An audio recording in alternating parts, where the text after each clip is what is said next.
일본도 중국도 아니고 한국이라고. 성형수술 천국에 BTS 말고 뭐가 있는데? 과연 누가 이런 말을 했을까요? 바로 폴란드 최고 명문고의 수석 학생이었습니다. 유럽 전체에서 손꼽히는 천재 소녀였어요. 수학 올림피아드 금메달리스트이자 물리학 전국 1등이었죠. 그런데 단 7일 후 천재 소녀의 입에서 나온 말은 정말 놀라웠습니다. 제가 완전히 틀렸습니다. 한국이야말로 유럽이 배워야 할 나라입니다. 이곳은 21세기의 꿈의 나라예요. 천재 소녀가 외친 그 순간의 영상에 전 유럽이 충격에 빠졌습니다. 대체 무슨 일이 있었던 걸까요?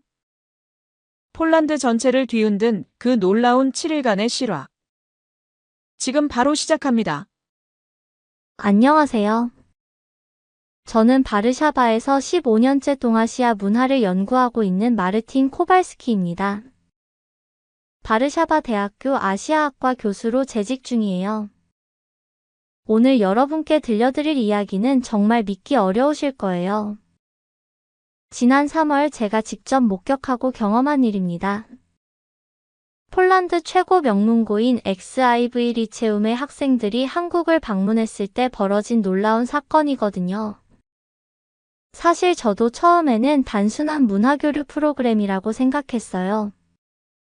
하지만 일주일 후 저는 완전히 다른 현실을 마주하게 되었죠. XIV 리체움이 어떤 학교인지 아십니까? 폴란드에서 가장 오래되고 권위 있는 명문 고등학교입니다. 1863년에 설립된 이 학교는 160년의 전통을 자랑해요. 폴란드 총리 3명, 대통령 2명, 노벨상 수상자 4명을 배출한 곳이죠. 매년 하버드, 옥스퍼드, 소르본, ETH 취리 등 세계 최고 대학의 수십 명을 진학시키는 유럽의 엘리트 양성소예요. 그런 곳의 최우수 학생들이 한국에 대해 어떻게 생각하고 있었는지 상상해보세요. 저는 교환학생 프로그램의 인솔교수로 함께 한국에 가게 되었어요. 출발 전 학교에서 열린 사전 모임에서 학생들의 반응을 직접 들었습니다. 교수님, 왜 하필 한국이에요? 이 질문을 한 건 카타리나 노바크라는 17세 소녀였어요. 이 아이가 얼마나 똑똑한지 아십니까? 수학국제 올림피아드 금메달리스트였습니다. 물리학과 화학에서도 폴란드 전국 1등을 한 천재 소녀였어요. IQ가 180이 넘는다고 알려져 있었죠. 독일이나 프랑스, 영국이 더 배울 게 많지 않나요? 카타리나의 목소리에는 분명한 불만이 섞여 있었어요. 아시아라면 일본이나 중국이 더 의미 있을 것 같은데요. 그 옆에 앉아있던 마르친 빈스키도 거들었어요. 이 학생은 컴퓨터 과학 분야에서 유럽 청소년 대회 우승자였거든요. 16세에 이미 3개의 프로그래밍 언어를 마스터한 천재였죠. 솔직히 말하면 한국에 대해 아는 게 별로 없어요. K-팝이나 한국 드라마 정도. 기술적으로는 삼성이 있긴 하지만 결국 일본이나 미국 기술을 따라하는 거 아닌가요? 아그니에시카 코발스카라는 학생도 비슷한 반응이었어요. 이 학생은 생물학 올림피아드에서 유럽 2등을 한 재원이었어요. 한국의 과학기술이 그렇게 대단한가요? 유럽이나 미국에 비해서 말이에요. 저는 그 순간 깨달았어요. 유럽의 젊은 엘리트들조차 한국에 대해 이렇게 생각하고 있다는 걸요. 이들의 시각에서 한국은 그저 아시아의 평범한 한 나라였습니다. K-팝과 드라마로 유명해진 문화 수출국 정도였죠. 기술력도 서구의 모방 수준으로 여기고 있었어요. 특히 카타리나의 다음 말이 저에게 큰 충격을 줬습니다. 교수님, 솔직히 말씀드리면 아시아에서 진짜 중요한 나라는 중국과 일본뿐이에요. 중국은 경제 규모가 크고 일본은 기술이 발달했잖아요. 한국은 글쎄요.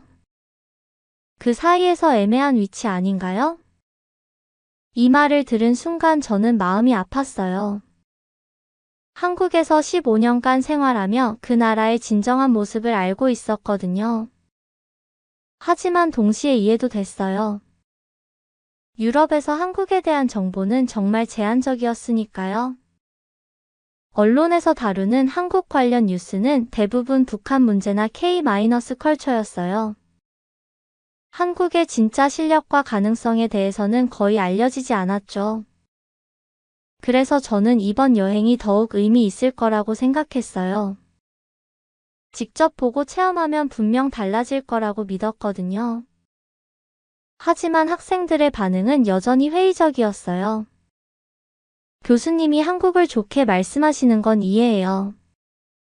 하지만 객관적으로 봤을 때 한국이 유럽보다 앞선 분야가 있을까요? 마르친의 질문이었어요. 기술력에서도, 문화 수준에서도, 교육 시스템에서도 유럽이 더 우수하지 않나요? 저는 그때 속으로 생각했어요. 너희들이 직접 보면 알게 될 거야. 한국이 얼마나 놀라운 나라인지 말이야. 과연 이 똑똑한 유럽 엘리트들이 한국에서 무엇을 보게 될까요? 그들의 편견이 과연 바뀔 수 있을까요? 3월 15일 오전 8시 바르샤바 쇼팽 공항에서 출발했어요. 총 12명의 학생과 2명의 인솔교사가 함께했습니다. 비행시간은 약 11시간이었어요. 비행기 안에서도 학생들의 대화는 계속됐어요. 정말 한국 가서 뭘 배우지? 카타리나가 시큰둥하게 말했어요. 차라리 실리콘밸리나 독일 뮌헨에 가는 게 나았을 텐데. 마르친도 동조했어요. 맞아. 한국에서 우리가 못 본 기술이 있을까? 아그니에시카는 다른 걱정을 했어요. 언어도 문제죠. 한국어는 정말 어려워 보여요. 영어가 잘 통할까요? 그런데 인천국제공항에 도착한 순간부터 뭔가 달랐어요. 공항 규모가 학생들의 예상을 뛰어넘었거든요. 우와! 공항이 정말 크네요. 마르친이 감탄했어요. 프랑크푸르트 공항보다도 큰 것 같은데. 카타리나는 여전히 차갑게 반응했어요. 공항이 크다고 해서 나라가 선진국인 건 아니잖아요. 두바이 공항도 크지만 그게 중동 전체를 대표하지는 않아요. 하지만 입국 심사 과정에서 첫 번째 놀라움이 찾아왔어요. 자동화 시스템이 정말 효율적이었거든요. 이거 왜 이렇게 빨라요? 아그니에시카가 놀라며 말했어요. 얼굴 인식 시스템과 디지털 입국 신고서가 완벽하게 연동되어 있었어요. 이 정도 시스템은 독일에서도 보기 어려운데. 마르친이 중얼거렸어요. 공항 밖으로 나오니 저희를 기다리고 있는 가이드가 계셨어요. 이선미라는 중년의 여성분이었어요. 놀랍게도 그분이 유창한 폴란드어로 인사해 주셨어요. WITAMI WKOREI NAGYWAMC 리 선마이너스미 한국에 오신 것을 진심으로 환영합니다. 학생들이 깜짝 놀랐어요. 어떻게 폴란드어를 그렇게 잘하세요? 카타리나가 놀라며 물었어요. 한국에서는 외국어 교육이 정말 잘 되어 있어요. 관광 가이드들은 보통 3-4개 언어는 기본이에요. 이선미 가이드의 대답이었어요. 저는 폴란드어, 영어, 일본어, 중국어를 할 줄 알아요. 마르친이 감탄했어요. 4개 언어를 다 할 줄 안다고요? 네, 한국 사람들은 언어 공부를 정말 열심히 해요. 글로벌 소통을 중요하게 생각하거든요. 저희가 타게 될 버스도 예상보다 훨씬 고급이었어요. 좌석마다 개별 모니터가 있고 와이파이는 물론 충전 포트까지 완비되어 있었어요. 이거 진짜 관광버스 맞아요? 아그니에시카가 신기해했어요. 유럽의 고급 투어버스보다 더 좋은 것 같은데. 버스가 서울 시내로 향하면서 창밖 풍경이 점점 보이기 시작했어요. 고속도로가 정말 깨끗하고 잘 정비되어 있었어요. 표지판들도 한글, 영어, 중국어, 일본어로 친절하게 표기되어 있었고요. 인프라가 생각보다 좋네요. 마르친이 인정하는 듯 말했어요. 그리고 멀리 보이는 한강과 고층 빌딩들의 모습이 점점 웅장해졌어요. 이선미 가이드가 설명을 시작했어요. 지금 보시는 강이 한강이에요. 한국 경제 발전의 상징과도 같은 강이죠. 한강의 기적이라는 말 들어보셨나요? 학생들이 고개를 저었어요. 1953년 한국 전쟁이 끝나고 한국의 1인당 국민소득이 67달러였어요. 당시 폴란드보다도 훨씬 가난했죠. 그런데 지금은 어느 정도인지 아세요? 카타리나가 관심을 보이며 물었어요. 얼마나 되는데요? 35,000달러예요. 70년 만에 500배 이상 성장한 거죠. 전 세계에서 이렇게 빠르게 성장한 나라는 한국이 거의 유일해요. 학생들이 서로 얼굴을 봤어요. 그 숫자가 정말 놀라웠거든요. 정말요? 70년 만에 500배요? 마르친이 믿을 수 없다는 표정으로 물었어요. 네, 그리고 현재 한국은 세계 경제 규모 10위권이에요. 인구는 5천만 명 정도인데 경제 규모는 독일, 프랑스 다음이죠. 아그니에시카가 놀라며 말했어요. 그럼 1인당 경제력이 정말 높다는 뜻이네요? 맞아요. OECD 선진국 중에서도 상위권이에요. 그때 창밖으로 서울의 모습이 본격적으로 보이기 시작했어요. 한강을 가로지르는 수많은 다리들과 강변을 따라 늘어선 고층 빌딩들의 모습이 정말 장관이었어요. 우와! 이게 정말 서울이에요? 카타리나도 이제는 감탄하지 않을 수 없었어요. 빌딩들의 규모와 밀도가 런던이나 파리를 능가하는 수준이었거든요. 서울은 세계에서 몇 번째로 큰 도시예요? 마르친이 궁금해했어요. 인구로는 세계 5위권이에요.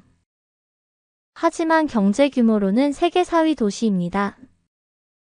뉴욕, 런던, 도쿄 다음이에요. 이선미 가이드의 설명에 학생들이 점점 놀라는 표정을 지었어요. 그럼 서울이 파리나 베를린보다 더 큰 경제도시라는 뜻인가요? 아그니에시카가 확인했어요. 네, 맞아요. 서울 하나의 경제 규모가 폴란드 전체와 비슷해요. 이 말에 학생들이 완전히 충격을 받았어요. 카타리나가 조용히 말했어요. 제가 한국을 너무 무시했나 봐요. 마르친도 고개를 끄덕였어요. 맞아. 우리가 아는 정보가 너무 부족했던 것 같아. 버스가 한강을 건너면서 강남의 모습이 펼쳐졌어요. 롯데타워를 비롯한 초고층 빌딩들이 하늘을 찌를 듯 솟아 있었어요. 저 건물은 얼마나 높아요? 카타리나가 롯데타워를 가리키며 물었어요. 555m예요. 세계에서 6번째로 높은 건물이죠. 유럽에서 가장 높은 건물보다도 훨씬 높아요. 학생들이 고개를 들어 올려다봤어요. 정말 구름에 닿을 것 같은 높이였거든요. 그때 제 마음 한구석에서 작은 기대감이 들기 시작했어요. 아, 이제 조금씩 바뀌기 시작하는구나. 하지만 이건 정말 시작에 불과했어요. 앞으로 이들이 한국에서 보게 될 것들을 생각하면 이 정도는 정말 아무것도 아니었거든요. 과연 이들의 인식이 어떻게 바뀔까요? 정말 놀라운 변화가 시작되려고 하고 있었어요. 첫째 날 오후 저희는 광화문과 경복궁을 방문했어요. 학생들은 처음에는 그냥 일반적인 관광지 구경 정도로 생각했어요. 교수님, 이런 전통 건축물은 유럽에도 많잖아요. 카타리나가 시큰둥하게 말했어요. 크라쿠프의 바벨 성이나 바르샤바 왕궁과 뭐가 다른지 모르겠어요. 아그니에시카도 거들었어요. 규모는 작은 것 같은데요? 베르사유 궁전이나 쇤브룬 궁전보다. 하지만 경복궁에서 우연히 만난 한 분이 모든 걸 바꿔놓았습니다. 서울대학교 건축학과 김민수 교수님이었어요. 그분이 우리를 보시고는 유창한 영어로 말을 거셨어요. 혹시 폴란드에서 오신 분들이신가요? 제가 이 궁궐에 대해 자세히 설명해 드릴까요? 학생들은 그냥 형식적인 설명이겠거니 했어요. 감사하지만 간단히만 해주세요. 카타리나가 예의상 대답했어요. 하지만 김 교수님의 첫 번째 설명이 모든 걸 바꿔놓았습니다. 이 경복궁은 1395년에 지어졌어요. 600년이 넘은 건물이죠. 그런데 가장 놀라운 건 이 건물의 과학적 설계예요. 김 교수님이 근정전 앞에서 설명을 시작하셨어요. 이 기둥 사이의 간격을 보세요. 이건 그냥 만든 게 아니에요. 여름에는 바람이 잘 통하고 겨울에는 온기를 유지할 수 있도록 정교하게 계산된 거거든요. 마르친이 관심을 보이기 시작했어요. 정말요? 600년 전에 그런 계산이 가능했다고요? 물론이죠. 그리고 더 놀라운 게 있어요. 김 교수님이 바닥을 가리키셨어요. 이 밑에는 온돌이라는 바닥 난방 시스템이 있어요. 세계 최초의 중앙 난방 시스템이에요. 유럽에서 중앙 난방이 나온 건 19세기인데 한국은 2000년 전부터 사용했어요. 학생들이 깜짝 놀랐어요. 2000년 전이요? 아그니에시카가 믿을 수 없다는 표정으로 물었어요. 네, 고구려 시대부터 사용했어요. 로마 제국의 하이포코스트보다도 훨씬 효율적이었죠. 카타리나의 표정이 조금씩 변하기 시작했어요. 그럼 한국의 난방 기술이 로마보다 앞섰다는 말인가요? 많은 분야에서 그랬어요. 김 교수님이 미소를 지으며 계속 설명하셨어요. 이 단청의 색깔도 보세요. 단순한 장식이 아니에요. 빨간색은 해충을 방지하고 파란색은 목재를 보호해요. 황색은 왕권을 상징하면서 동시에 항균 효과도 있어요. 현대 과학으로 분석해보니 모든 색깔에 기능적 의미가 있었어요. 마르친이 감탄했어요. 그럼 이게 그냥 예술이 아니라 과학이었다는 뜻이네요? 맞아요. 한국의 전통 건축은 예술과 과학이 완벽하게 결합된 거예요. 유럽의 고딕 건축보다도 훨씬 과학적입니다. 김 교수님이 더 놀라운 이야기를 들려주셨어요. 세종대왕 시대에는 더 놀라운 발명품들이 많았어요. 혹시 구텐베르크의 인쇄술 알고 계시죠? 1450년경에 발명됐다고 알려져 있는데 한국의 직지심체요절은 1377년에 금속 활자로 인쇄됐어요. 구텐베르크보다 70년 이상 앞선 거죠. 학생들이 완전히 입을 벌렸어요. 70년이나 앞섰다고요? 카타리나가 놀라며 물었어요. 네, 그리고 현재 프랑스 국립도서관에 보관되어 있어요. 유네스코 세계기록유산 1호입니다. 아그니에시카가 의문을 표했어요. 그럼 왜 이런 사실들이 유럽에 잘 알려지지 않았을까요? 김 교수님이 씁쓸하게 웃으셨어요. 아시아의 역사는 유럽에서 제대로 평가받지 못했죠. 하지만 최근에는 많이 달라지고 있어요. 하버드, 옥스퍼드 같은 대학에서도 한국학 연구가 활발해지고 있거든요. 마르친이 더 궁금해했어요. 다른 발명품들도 있나요? 많죠. 세계 최초의 천문시계인 자경루, 물시계, 해시계. 그리고 의학 분야에서는 마취 수술이 조선시대에 이미 있었어요. 유럽보다 200년 이상 앞섰죠. 카타리나가 점점 더 놀라는 표정을 지었어요. 정말 믿을 수 없어요. 그럼 한국이 과학기술 면에서 유럽보다 앞선 분야가 많았다는 뜻인가요? 중세시대까지는 확실히 그랬어요. 특히 천문학, 의학, 인쇄술, 건축학 분야에서는 세계 최고 수준이었죠. 그때 김 교수님이 더 흥미로운 질문을 하셨어요. 그런데 현재의 한국은 어떻다고 생각하세요? 학생들이 서로 얼굴을 봤어요. 솔직히 아직도 확신이 서지 않는 표정이었어요. 글쎄요. 삼성이나 LG 같은 기업들이 있긴 하지만 카타리나가 망설이며 말했어요. 현재도 과거처럼 혁신적일까요? 김 교수님이 의미심장하게 웃으셨어요. 내일 판교 테크노밸리에 가시면 알게 될 거예요. 한국의 진짜 현재 모습을요. 그리고 미래 계획도 보시게 될 거예요. 아그니에시카가 궁금해했어요. 판교가 뭐 그리 특별한 곳인가요? 한국의 실리콘밸리라고 보시면 돼요. 하지만 규모나 기술 수준은 실리콘밸리를 넘어서고 있어요. 마르친이 의심스러운 표정을 지었어요. 실리콘밸리를 넘어선다고요? 정말요? 직접 보시면 믿으실 거예요. 김 교수님의 확신에 찬 대답이었어요. 경복궁을 떠나면서 카타리나가 조용히 말했어요. 우리가 한국에 대해 정말 아무것도 몰랐구나. 마르친도 고개를 끄덕였어요. 전통 문화만 봐도 이 정도인데 현대 기술은 어떨까?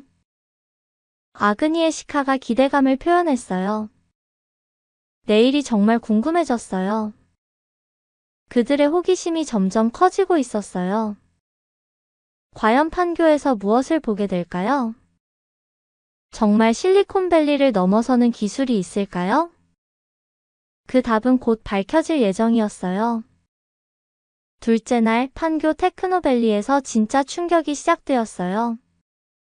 아침 9시에 버스로 판교에 도착했는데 학생들의 첫 반응은 놀라움이었어요.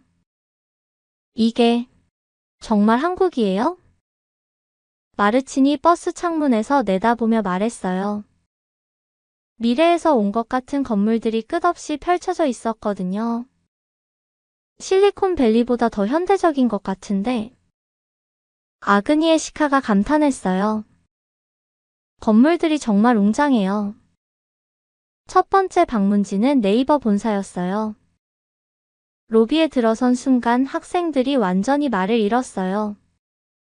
벽면 전체가 거대한 디지털 스크린으로 되어 있었고 손으로 터치하면 다양한 정보가 실시간으로 나타났거든요. 이게 정말 한국 회사 건물이에요? 카타리나가 입을 벌린 채 물었어요. 구글이나 애플 본사보다 더 첨단적인 것 같은데요? 그때 네이버 AI 연구소장인 박철민 박사님이 직접 나와주셨어요. 박 박사님은 MIT에서 박사학위를 받고 구글에서 10년간 근무했던 세계적인 AI 전문가였어요. 폴란드에서 오신 똑똑한 학생들을 환영합니다. 한국의 AI 기술을 직접 보여드리겠어요. 여러분이 상상하는 것보다 훨씬 앞서 있을 거예요. 첫 번째 시연이 시작되었어요. 컴퓨터 화면에 폴란드어로 된 복잡한 물리학 논문이 나타났어요. 이 논문을 실시간으로 한국어로 번역해드리려. 박 박사님이 버튼을 누르자 몇 초 만에 완벽한 한국어 번역이 나타났어요. 이건 구글 번역기와 다른 건가요? 마르친이 물었어요. 완전히 다릅니다. 박 박사님이 자신있게 대답하셨어요. 정확도가 98.7%예요. 구글 번역기는 85% 정도죠. 특히 전문 용어나 학술 논문에서는 차이가 더 큽니다. 카타리나가 놀라며 말했어요. 98.7%라고요? 그럼 거의 완벽하다는 뜻이네요? 네, 그리고 이건 70개 언어를 지원해요. 실시간 동시 통역도 가능하고요. 두 번째 시연은 더욱 충격적이었어요. 의료용 AI가 환자의 CT 스캔을 분석하는 모습이었어요. 화면에 PET-CT 이미지가 나타나자 AI가 즉시 분석을 시작했어요. 이 AI는 폐암을 진단하고 있어요. 정확도는 99.8%입니다. 박 박사님의 설명에 학생들이 경악했어요. 99.8%요? 의사보다 더 정확하다는 뜻인가요? 아그니에시카가 믿을 수 없다는 표정으로 물었어요. 세계 최고 의사들의 평균 정확도가 94%예요.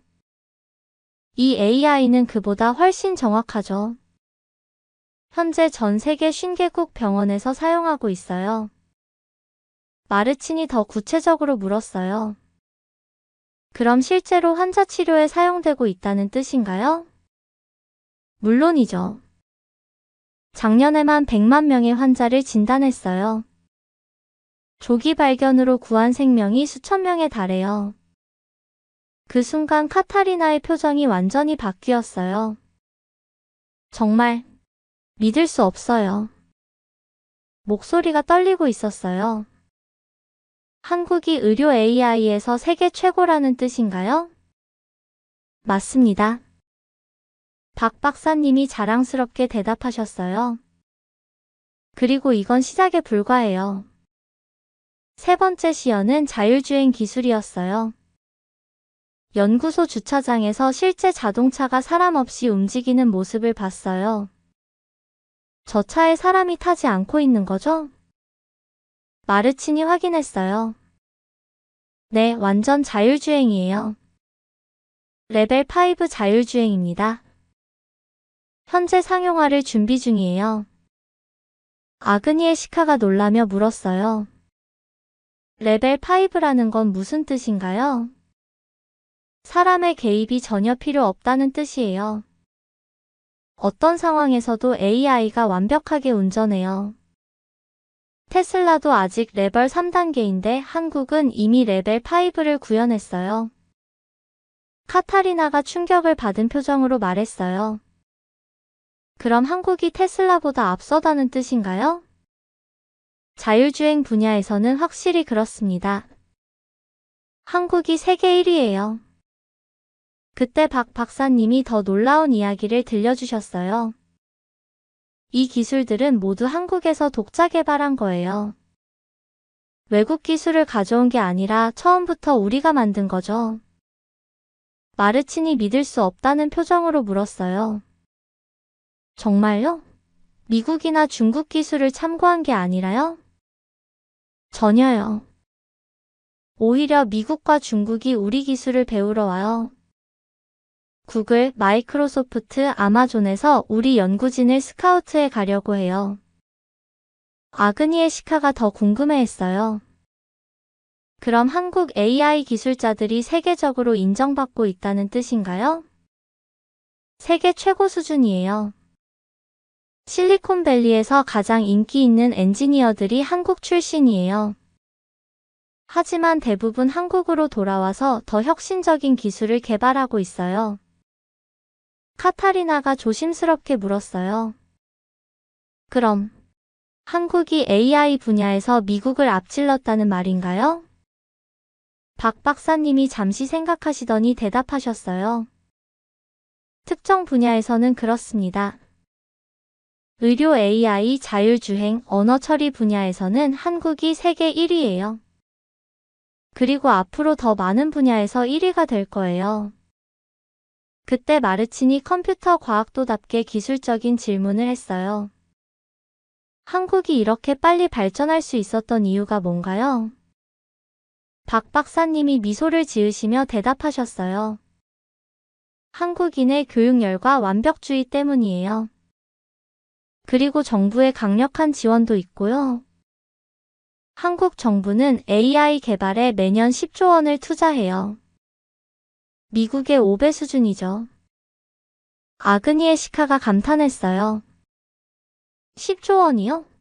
그 정도면 정말 엄청난 투자네요. 네, 그리고 한국 학생들의 수학, 과학 실력도 세계 최고예요. PISA 평가에서 항상 1-2위를 차지하죠. 그런 인재들이 AI 개발에 집중하고 있어요. 카타리나가 점점 더 놀라는 표정을 지었어요. 그럼 한국 학생들이 우리보다 똑똑하다는 뜻인가요? 똑똑함의 차이라기보다는 노력의 차이예요. 박 박사님이 겸손하게 말씀하셨어요. 한국 학생들은 하루에 12-14시간씩 공부해요. 그리고 수학과 과학에 특히 집중하죠. 마르친이 부러워하며 말했어요. 그런 환경이 부럽네요. 폴란드에서도 그렇게 할 수 있을까요? 물론이죠. 여러분도 충분히 할 수 있어요.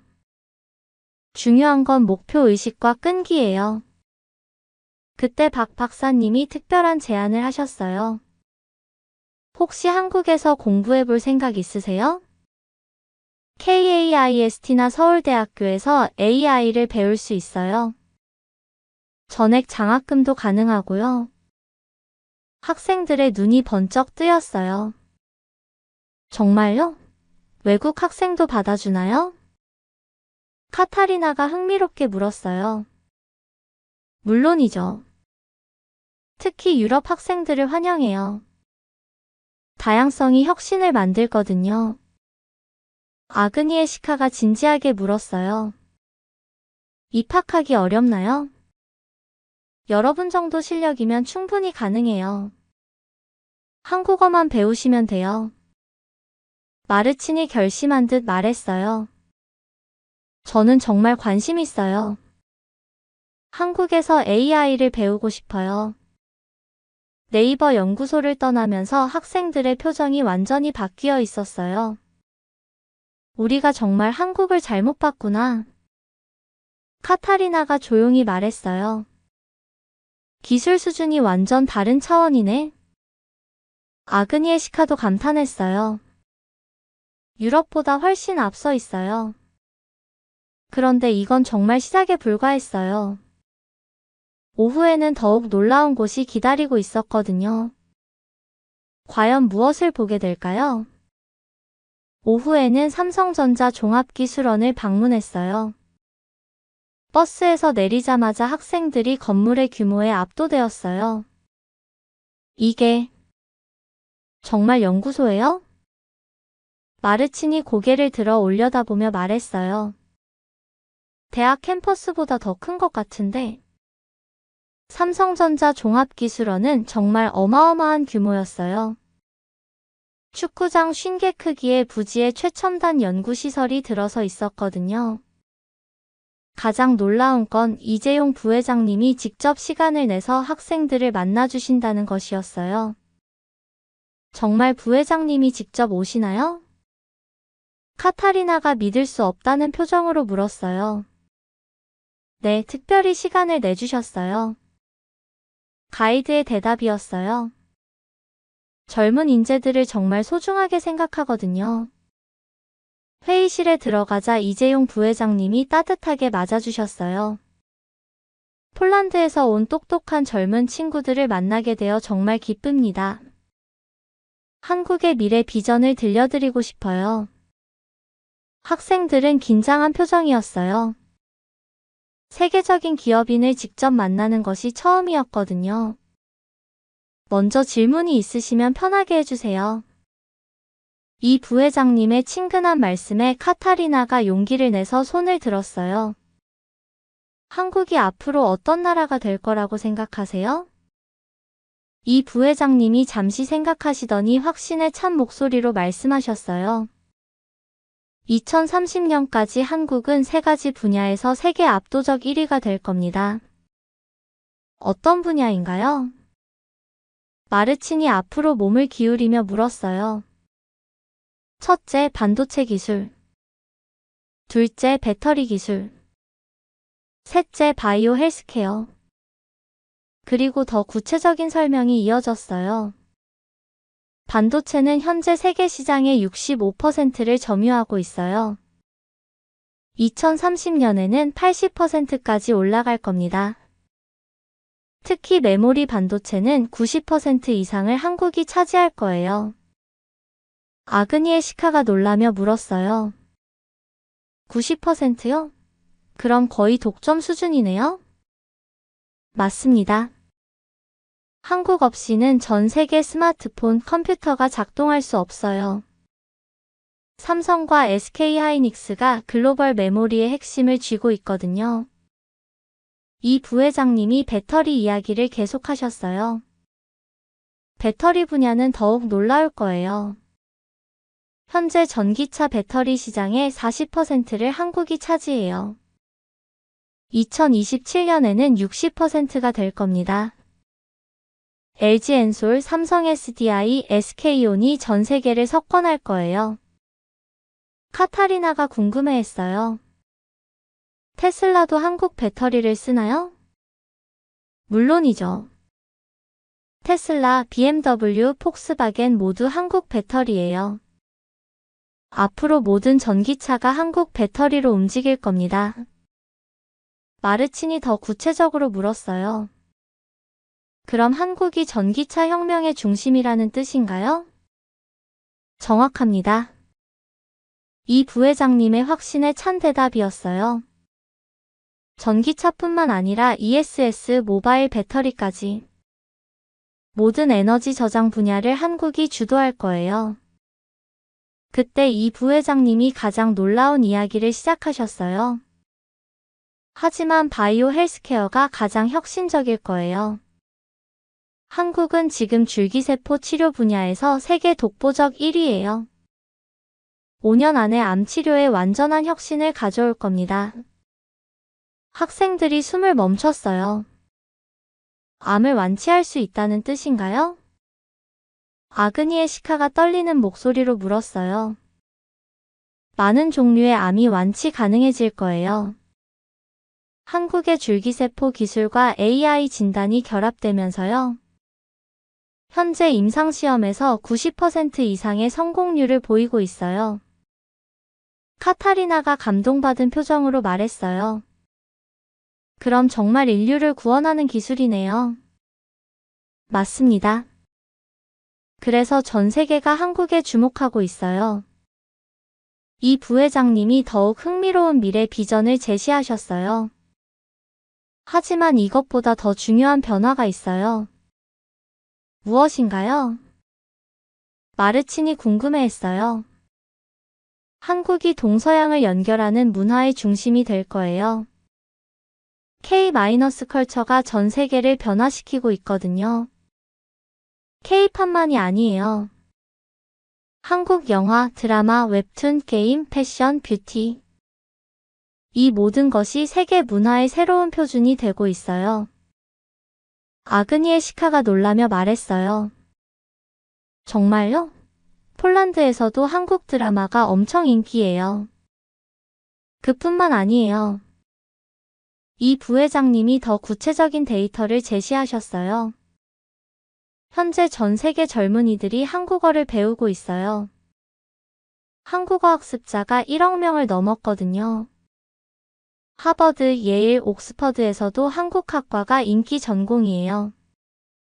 카타리나가 충격을 받은 표정으로 말했어요. 1억 명이요? 정말 믿을 수 없어요. 그리고 이건 시작에 불과해요. 10년 후에는 한국어가 영어 다음으로 중요한 언어가 될 거예요. 마르친이 더 구체적으로 물었어요. 그럼 한국이 미래의 글로벌 리더가 된다는 말씀인가요? 이 부회장님이 잠시 침묵하시더니 놀라운 예언을 하셨어요. 2035년 한국은 세계에서 가장 혁신적인 나라가 될 겁니다. 기술력, 문화력, 경제력 모든 면에서요. 그때가 되면 전 세계 젊은이들이 한국을 꿈의 나라로 생각할 거예요. 아메리칸 드림이 아니라 코리안 드림의 시대가 올 거예요. 학생들이 완전히 말을 잃었어요. 그 예언이 너무 충격적이었거든요. 아그니에시카가 조심스럽게 물었어요. 정말 그런 일이 가능할까요? 이미 일어나고 있어요. 이 부회장님의 확신에 찬 대답이었어요.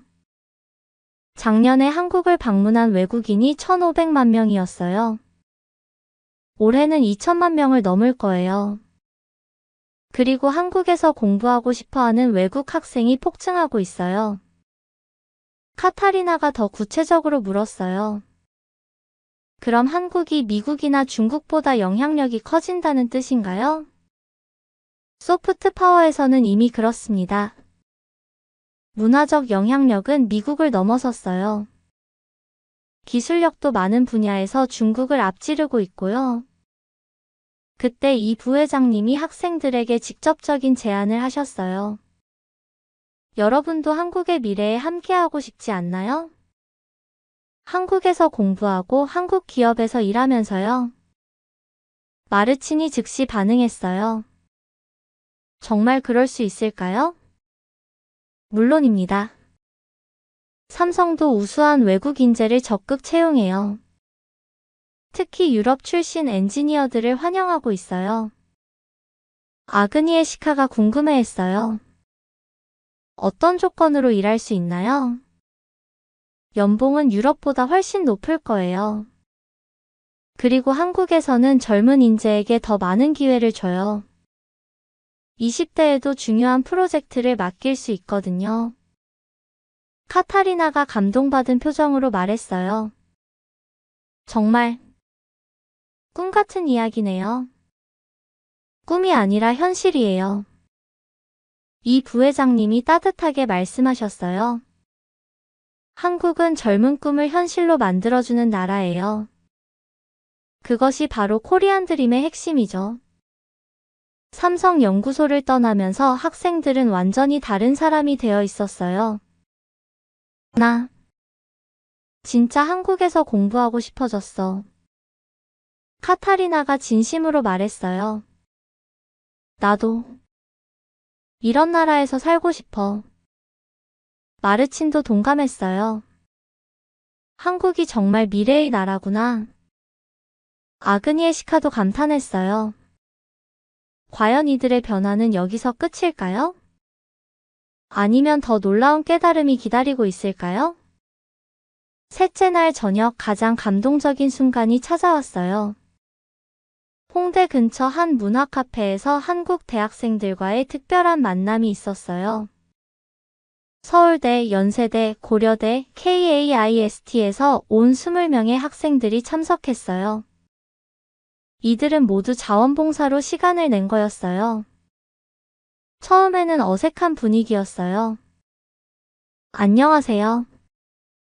폴란드에서 오신 분들이시죠? 서울대 국제학부 김지수 학생이 완벽한 영어로 인사했어요. 그런데 그 다음 순간 모든 사람이 깜짝 놀랐어요. 김지수가 유창한 폴란드어로 말을 이어간 거예요. 안녕하세요. 제 이름은 김지수입니다. 만나서 반갑습니다. 폴란드 학생들이 입을 벌렸어요. 어떻게 폴란드어를 그렇게 잘해요? 카타리나가 놀라며 물었어요. 1년 반 동안 독학했어요. 김지수의 대답에 학생들이 더욱 놀랐어요. 독학으로요? 1년 반 만에 이 정도로요?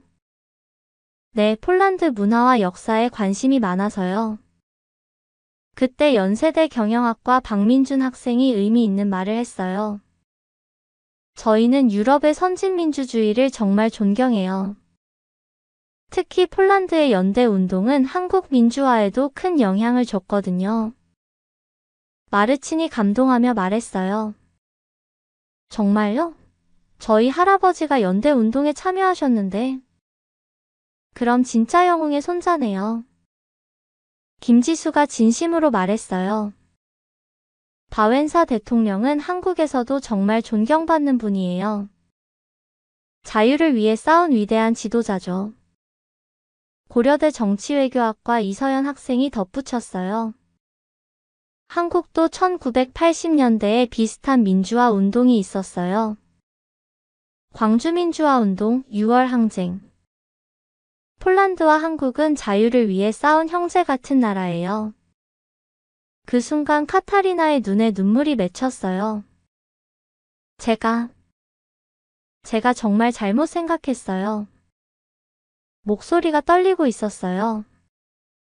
한국을 그냥 아시아의 한 나라로만 봤는데 이렇게 깊은 역사와 철학이 있는 나라인 줄 몰랐어요. KAIST 전산학과 정승호 학생이 따뜻하게 말했어요. 괜찮아요. 저희도 폴란드에 대해 잘 몰랐어요. 하지만 지금 알게 됐잖아요. 그게 가장 중요한 거예요. 아그니에시카가 진심으로 고백했어요. 저희가 유럽에서 너무 거만했던 것 같아요. 아시아를 무시했어요. 정말 죄송해요. 그때 한국 학생들이 모두 고개를 저었어요. 아니에요. 서로 모르는 게 당연해요. 중요한 건 이제 친구가 됐다는 거죠. 연세대 심리학과 최유나 학생이 흥미로운 이야기를 해줬어요. 사실 저는 작년에 폴란드로 교환학생을 다녀왔어요. 바르샤바 대학교에서 한 학기 공부했거든요. 카타리나가 놀라며 물었어요. 정말요? 어떠셨어요? 정말 좋았어요. 폴란드 학생들의 자유로운 사고방식에 많이 배웠어요. 그리고 역사의식도 정말 대단하더라고요. 마르친이 부끄러워하며 말했어요. 저희는 한국 역사에 대해 거의 아무것도 몰랐는데 서울대 역사학과 김태연 학생이 웃으며 말했어요. 괜찮아요. 역사는 배우면 되는 거니까요. 한국사도 정말 흥미로워요. 5,000년의 긴 역사 동안 수많은 외침을 막아낸 나라거든요. 몽골, 임진왜란, 일제강점기, 한국전쟁. 하지만 절대 굴복하지 않았어요. 아그니에시카가 감탄했어요. 정말 강인한 민족이네요. 그래서 지금의 발전이 가능했던 거죠. 고려대 경제학과 박준영 학생이 덧붙였어요. 폐허에서 선진국이 되기까지 단 70년. 인류 역사상 가장 빠른 발전이에요. 그때 카타리나가 갑자기 일어서서 말했어요. 저는 지금까지 살면서 이런 감동을 받아본 적이 없어요. 한국 사람들의 따뜻함과 열정을 직접 느꼈어요. 그리고 한국의 무한한 가능성도 봤어요. 목소리가 점점 커지고 있었어요. 저는 폴란드로 돌아가서 모든 친구들에게 말할 거예요. 한국이야말로 21세기의 꿈의 나라라고요. 우리 유럽이 배워야 할 나라라고요. 그 순간 카페 안의 모든 한국 학생들이 일어서서 박수를 쳤어요. 마르친도 일어서서 말했어요. 저도 마찬가지예요. 한국에서 제 인생이 완전히 바뀌었어요. 이제 진짜 꿈이 생겼어요. 한국에서 공부하고 한국에서 일하고 싶어요. 아그니에시카도 눈물을 흘리며 말했어요. 저는 폴란드에서 한국 문화를 알리는 일을 하고 싶어요. 한-폴 문화교류의 다리 역할을 하고 싶어요. 더 많은 폴란드 사람들이 한국의 진짜 모습을 알았으면 좋겠어요. 그때 KAIST 학생회장인 이민호 학생이 특별한 제안을 했어요. 그럼 우리가 공식적인 자매결연을 맺는 건 어때요? XIV 리체움과 한국 대학들이요. 정기적으로 교환학생도 하고 공동연구 프로젝트도 하고요. 카타리나가 즉시 반응했어요. 정말 그럴 수 있을까요? 물론이죠. 저희가 학교에 제안해 볼게요. 그리고 여러분도 학교에서 이야기해 보세요. 마르친이 신나게 말했어요. 그럼 정말 꿈이 현실이 되는 거네요. 그 순간 모든 사람들이 서로 포옹하며 감동의 눈물을 흘렸어요. 국경과 문화를 넘어선 진정한 우정이 시작된 순간이었어요.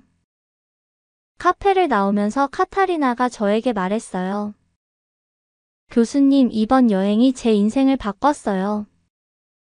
한국에 대한 편견이 완전히 사라졌어요. 그리고 새로운 꿈이 생겼어요. 마르친도 결심에 찬 목소리로 말했어요. 저는 지금부터 한국어 공부를 시작할 거예요. 내년에는 꼭 한국 대학에 지원하겠어요. 아그니에시카는 더 구체적인 계획을 세웠어요. 저는 폴란드에서 한국어 강의를 개설할 거예요. 그리고 한국 문화축제도 만들 거예요. 버스로 돌아가는 길에 학생들은 계속 이야기를 나눴어요. 오늘이 이번 여행에서 가장 의미 있는 시간이었던 것 같아. 카타리나가 말했어요. 맞아. 기술이나 경제보다도 사람과 사람 사이의 진정한 만남이 가장 소중해. 마르친도 동감했어요. 한국 학생들이 우리를 진짜 친구로 받아준 게 정말 감동이었어. 아그니에시카가 덧붙였어요. 그날 밤 호텔에서 학생들은 잠을 이루지 못했어요. 너무 많은 감정과 생각이 머릿속을 맴돌았거든요. 카타리나가 일기에 썼어요. 오늘 나는 진짜 한국을 알게 되었다. 기술과 경제뿐만 아니라 사람들의 마음까지. 한국은 정말 특별한 나라다. 나도 이런 사람이 되고 싶다. 과연 이들의 변화는 진짜일까요? 폴란드로 돌아가서도 이 마음을 유지할 수 있을까요? 마지막 날 아침 인천공항에서의 작별 인사가 정말 감동적이었어요. 가장 놀라운 건 여행 중에 만났던 한국 친구들이 모두 배웅을 나왔다는 거예요. 김지수, 박민준, 이서연, 정승우. 며칠 전만 해도 낯선 사람들이었는데 이제는 진짜 가족 같은 느낌이었어요. 여러분 떠나는 거 정말 아쉬워요. 김지수가 폴란드어로 말했어요. 너무 그리울 거예요. 카타리나가 눈물을 글썽이며 대답했어요.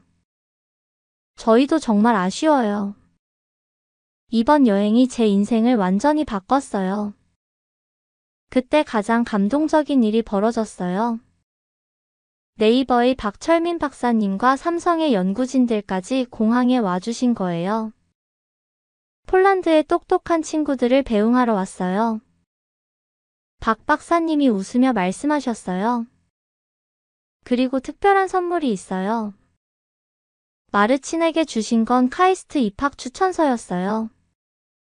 정말요? 이걸 주시는 거예요? 마르친이 믿을 수 없다는 표정으로 물었어요. 여러분 정도 실력이면 충분히 합격할 수 있어요. 한국어만 배우시면 돼요. 카타리나에게는 서울대학교 국제학부 추천서가 주어졌어요. 저도 정말 받을 수 있을까요? 물론이죠. 그리고 전액 장학금도 추천해드릴게요. 아그니에시카에게는 한국문화체육관광부에서 주는 한국어 교육 지원서가 주어졌어요. 폴란드에서 한국어를 가르치고 싶다고 하셨죠? 이걸로 정식 자격을 받을 수 있어요. 학생들이 완전히 감동받았어요. 이런 배려는 상상도 못했거든요. 출국 심사를 앞두고 마지막 인사를 나눌 때 정말 눈물 없이는 볼 수 없었어요. 꼭 다시 만나요. 김지수가 카타리나의 손을 잡으며 말했어요. 내년에는 한국어로 대화해요. 네, 꼭 그럴게요. 카타리나가 다짐하며 대답했어요. 비행기에 탑승하기 전 마지막 순간까지 모든 사람들이 손을 흔들었어요. 이번이 끝이 아니라 시작이에요. 박민준이 큰 소리로 외쳤어요. 비행기 안에서 카타리나가 창밖으로 보이는 인천공항을 바라봤어요. 일주일 전 처음 도착했을 때와는 완전히 다른 마음이었어요. 우리 정말 많이 바뀐 것 같아. 마르친이 말했어요. 한국이 이제 제2의 고향 같은 느낌이야. 아그니에시카도 고개를 끄덕였어요. 우리가 한국에서 얻은 건 추억만이 아니야. 새로운 가능성을 얻었어. 그리고 6개월 후 정말 놀라운 소식들이 들려왔어요. 첫 번째, 카타리나가 한국어 능력 시험 6급에 합격했어요. 단 6개월 만에 최고 등급을 딴 거죠. 그리고 서울대학교 국제학부에 최종 합격했어요. 두 번째, 마르친도 카이스트 전산학과에 합격했어요. 한국어 공부와 동시에 프로그래밍 실력도 더욱 향상시켰거든요. 세 번째, 아그니에시카는 폴란드에서 한국 문화원을 설립했어요. 현재 200명이 넘는 폴란드 사람들이 한국어를 배우고 있어요. 더 놀라운 건 이들의 이야기가 유럽 전체에 알려졌다는 거예요. 폴란드 최대 일간지 가제타 비보르차에서 일면 톱 기사로 보도했어요. 한국, 유럽 젊은이들이 꿈꾸는 새로운 땅. 폴란드 천재 소녀들이 선택한 코리안 드림. 이런 제목들로 말이에요. 독일과 프랑스에서도 후속 보도를 했어요. 아시아의 새로운 강자 한국. 21세기 혁신의 중심지로 떠오르는 한국. 그 덕분에 유럽에서 한국에 대한 관심이 폭발적으로 증가했어요. 폴란드뿐만 아니라 독일, 프랑스, 이탈리아에서도 한국어 수강생이 급증했어요. 한국 대학 지원자도 3배 이상 늘어났고요. 현재 카타리나와 마르치는 한국에서 열심히 공부하고 있어요. 카타리나는 최근 유튜브 채널을 개설했어요. 폴란드 소녀의 한국 생활기라는 제목으로요. 구독자가 벌써 50만 명을 넘었어요. 그녀가 올린 영상에서 이렇게 말했어요. 한국은 정말 꿈의 나라예요. 기술력, 문화력, 그리고 무엇보다 사람들의 따뜻함까지. 유럽 친구들 편견을 버리고 한국을 직접 경험해보세요. 여러분의 인생이 바뀔 거예요. 마르친도 카이스트에서 AI 연구에 몰두하고 있어요. 최근에는 한국 교수님과 함께 국제학술지에 논문을 발표하기도 했어요. 아그니에시카는 폴란드에서 한-폴 문화교류의 선구자가 되었어요. 올해는 바르샤바에서 대규모 한국 문화축제를 개최할 예정이에요. 이것이 바로 한국의 진정한 힘입니다. 편견을 넘어서 진실한 만남을 만들어내는 힘. 그리고 젊은이들의 미래를 바꾸는 힘. 한국은 단순히 경제적으로 발전한 나라가 아니에요. 사람들의 마음을 움직이고 꿈을 현실로 만들어주는 나라예요. 카타리나가 최근 인터뷰에서 한 말이 인상적이었어요. 한국에서 배운 가장 중요한 것은 불가능은 없다는 거예요. 70년 만에 최빈국에서 선진국이 된 나라. 그 꿈과 열정이 저에게도 전해졌어요. 이제 저도 불가능해 보이는 꿈을 꾸고 있어요. 여러분은 어떻게 생각하시나요? 한국이 정말 21세기의 꿈의 나라가 될 수 있을까요? 폴란드 천재들이 선택한 코리안 드림이 현실이 될까요? 그 답은 바로 우리 안에 있습니다. 우리가 얼마나 큰 꿈을 꾸느냐에 달려 있어요. 그리고 그 꿈을 현실로 만들기 위해 얼마나 노력하느냐에 달려 있죠. 한국의 기적은 아직 끝나지 않았습니다. 더 큰 기적이 우리를 기다리고 있어요. 다음 편에서는 더욱 놀라운 이야기로 찾아뵙겠습니다. 구독과 좋아요 잊지 마세요. 감사합니다.